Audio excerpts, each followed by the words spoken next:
7 uri ng tao na hindi mo basta-basta pagkakatiwalaan ayon sa Stoicism. Una, ang palaging nagrereklamo. Ito ang taong laging may reklamo sa buhay.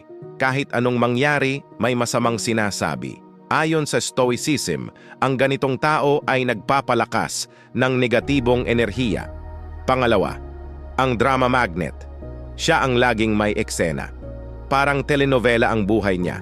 May away, selos at iyakan.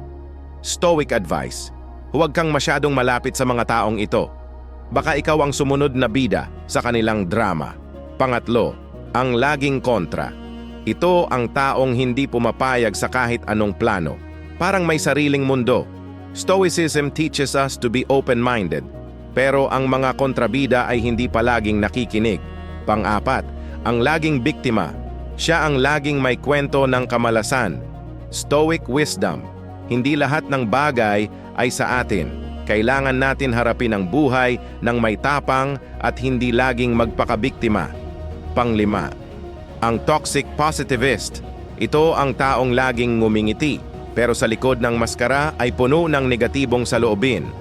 Stoicism reminds us to be genuine. Hindi lahat ng pag-iyak ay malungkot. Minsan ay pagpapakatotoo rin. Pang-anim, ang manlilinlang. Siya ang may mga lihim na motibo. Stoic principle: trust is earned. Huwag basta-basta magtiwala.